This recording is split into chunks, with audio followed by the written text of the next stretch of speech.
Drama tuduhan ijazah palsu Presiden ke-7 Republik Indonesia Joko Widodo akhirnya memasuki babak baru. Polisi menetapkan 8 orang sebagai tersangka pencemaran nama baik atas tudingan ijazah palsu Jokowi.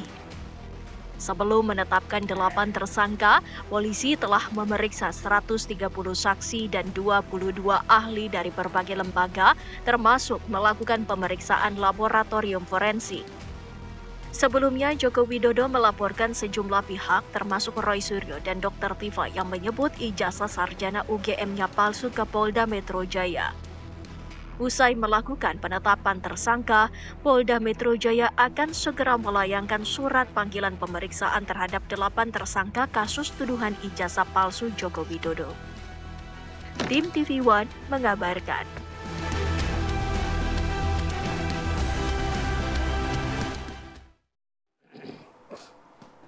Saya nggak mau bilang babak baru ya. Oke, karena ini katanya season baru. Wah, season baru memang. Kita bicara ini drakor nih. Berbicara drakor. Tapi kalau saya menganalogikan ini pertandingan sepak bola di Kumala. Barcelona menghadapi Real Madrid, di mana meskipun sudah sering ketemu, sudah sering berlawanan, tapi El Clasico antara Jokowi menghadapi Roy Suryo CS tetap dinanti. Tapi ini sudah ada keputusannya, berarti ijazahnya asli dong. Belum tentu, kan belum dikasih lihat, belum diumumkan apakah memang asli atau enggak. Langsung saja deh kita tanyakan kepada narasumber yang sudah hadir di studio. Sudah ada Bang Petrus Celestinus, kuasa hukum Roy Suryo CS. Selamat pagi, Bang Petrus. Selamat pagi. Wah, Oke, mantap. tetap semangat ya Bang Petrus ya. Oke, kemudian ada Bang Rifai Kusumanegara, kuasa hukum Jokowi. Selamat pagi. Selamat pagi, Bang Rifai. Bang Petrus. Langsung ke Bang Petrus. Bang Petrus, ini kan Roy Suryo CS ditetapkan sebagai tersangka. Klaster 2. Berarti ijazahnya asli dong, Bang? Ya, soal keaslian itu kan sampai sekarang kan kita tunggu tuh. Kenapa? Dan kita berharap dari proses ini akan bisa diperlihatkan oleh penyidik ketika pemeriksaan terhadap tersangka dilakukan. Karena dalam proses kasus pencemaran nama baik begini, antara tersangka dan pelapor, bukti-buktinya itu akan diuji oleh penyidik di hadapan tersangka. Karena tersangka juga ada momentum yang diberikan oleh penyidik untuk membuktikan dalil-dalil mereka selama ini bahwa itu palsu. Sehingga bukti yang diajukan oleh atau yang dipegang oleh penyidik berdasarkan hasil penyidikan kemarin akan diuji dengan bukti temuan Roy Suryo dan kawan-kawan supaya bisa dipastikan mana yang betul. Tapi kaget gak sih Bang Petrus? Artinya kan sebenarnya pelaporan pertama kan ini terkait ijazah ini asli atau palsu. Tapi kok yang lebih cepat menyalip malah status tersangkanya? Oh, bukan cepat menyalip, karena memang prosesnya harus begitu dari penyelidikan ke penyidikan. Setelah penetapan jadi buat kita ya ini hal yang biasa. Karena penyidikan itu untuk menemukan tersangkanya. Lalu sikap dari Roy Suryo, Dr. Tifa dan juga Rismon gimana? Ya biasa aja, karena kan kita sudah tahu bahwa prosesnya akan sampai ke sana. Jadi langkah berikutnya? Ya tentu sebagai orang yang sudah ditetapkan tersangka, tentu ada beberapa opsi pilihan-pilihan yang akan dilakukan. Ya, bisa juga ada upaya untuk pra peradilan, untuk menyatakan bahwa penetapan status tersangka itu tidak sah.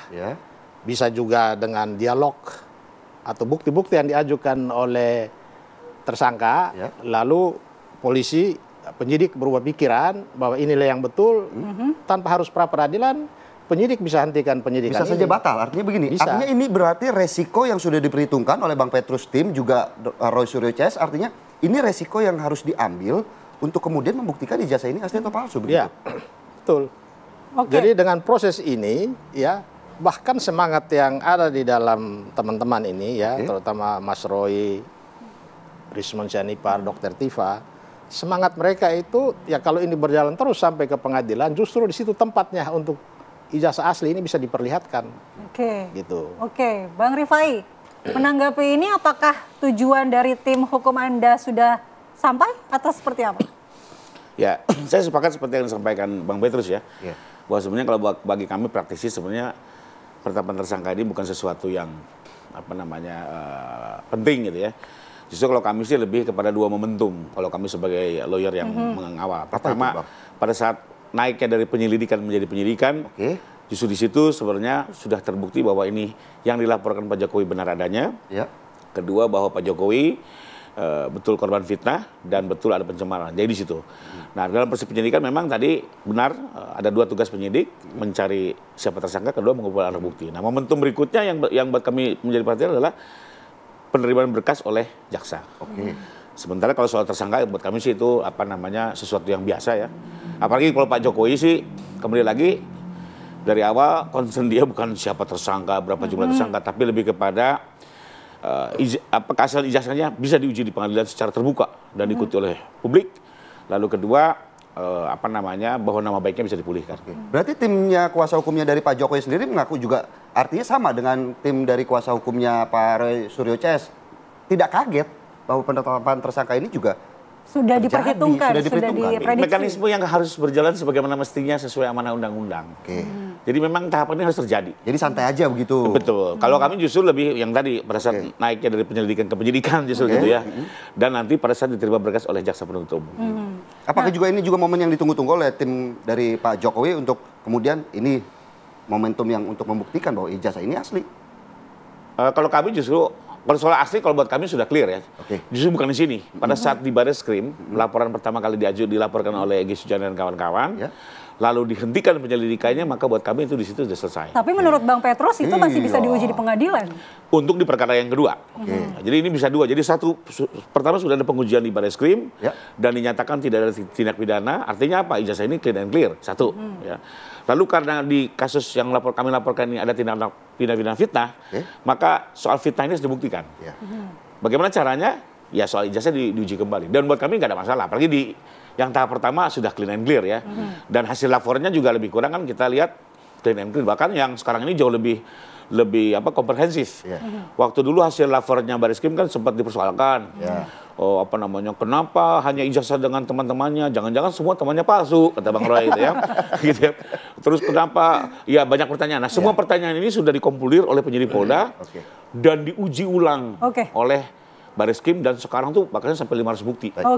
Ijazah Pak Jokowi itu dibandingkan bukan hanya dengan fakultas hukum tapi dengan fakultas lainnya. Yang diuji di lapor pun bukan hanya ijazah, tapi juga pengesahan skripsi dan segala macamnya. Jadi buat saya justru lebih terang benderang. Ya, nanti kita lanjutkan ya dialog kita, termasuk Bang Petrus nanti menanggapi soal pasal berlapis nih yang dikenakan. Tapi kita jeda terlebih dahulu di Apa Kabar Indonesia Pagi.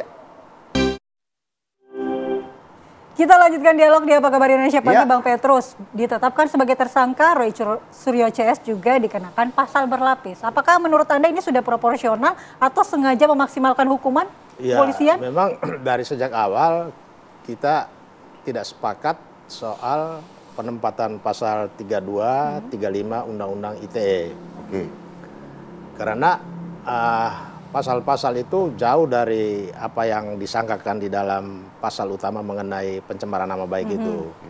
Sehingga kita anggap ini rekayasa penyidik untuk bisa selama mungkin kalau terjadi penahanan, maka penahanan itu akan makan waktu cukup lama. Karena ancaman pidananya kan di atas 7 tahun. Jadi dengan ancaman pidana di atas 7 tahun, maka penyidik bisa 2 kali lipat untuk melakukan penahanan terhadap setiap tersangka yang pasal sangkaannya ancaman pidananya di atas 7 tahun. Bagian mana yang Anda tidak sepakat? Apakah fitnahnya itu ataukah pencemaran nama kalau baiknya? soal fitnah, kita kan melihat di dalam pasal baik 310, 311, 27A itu kan ada ayat yang menghapuskan sifat pidananya. Jadi di situ dikatakan bahwa apabila perbuatan itu dilakukan demi kepentingan umum atau pembelaan diri secara terpaksa, maka dia tidak bisa dipidana. Jadi kalau kita lihat dari peristiwa yang sekarang disangkakan kepada Mas Roy dan kawan-kawan, sebetulnya apa yang mereka lakukan, apa yang mereka teliti, kemudian dipublish itu bukan untuk kepentingan pribadi mereka atau juga untuk kepentingan pribadi Jokowi. Mereka semata-mata berjuang untuk memastikan apakah betul soal ijazah yang sudah menjadi perbincangan publik bahwa ini palsu, benar atau tidak. Mungkin ada unsur penghasutannya yang kemudian polisi juga akhirnya menetapkan undang-undang itu. Kalau bicara unsur penghasutan, barang ini dari 2019. kenapa pada saat mulai ramai di 2019 itu Polri tidak langsung ambil langkah penyidikan atau penyelidikan, membiarkan berlarut-larut sampai masyarakat harus melapor. Setelah ada masyarakat melapor pun perkaranya dihentikan. Ketika Jokowi yang melapor, prosesnya berjalan. Nah, ini yang jadi kalau saya salahkan pihak Polri. Kalau dari awal langsung dilakukan langkah penyelidikan untuk tidak memastikan akan larut lebih panjang begitu ya, Bang Petrus, supaya masyarakat jangan dibiarkan dalam perdebatan pro dan kontra. Tanggapannya seperti apa langsung bisa ditanggapi? Oke, pertama saya sebagai rekan sejawat saya tetap menghargai pendapatnya Bang Petrus. Tapi izinkan juga saya memberikan pandangan yang berbeda soal pasal berlapis. Jadi memang waktu itu fakta yang kami laporkan adalah fakta yang memang terjadi dan kita ketahui bersama. Di mana beberapa orang terlapor ini menyatakan Pak Jokowi ijazahnya palsu dengan menggunakan sebuah aplikasi teknologi.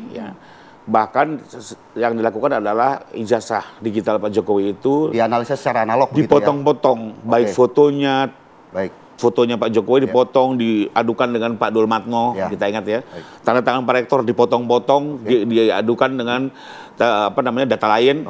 Lalu poinnya apa? Mungkin menuduh bahwa menuduh bahwa ini palsu. Poinnya adalah jadi intinya adalah ini fitnah yang dilakukan dengan cara melakukan rekayasa teknologi sehingga seolah-olah ijazah ini menjadi palsu dan tanpa hak. Lalu kedua juga melakukan perubahan pemotongan data-data digital tanpa izin, baik dari si kader PSI yang mengupload maupun dari Pak Jokowi.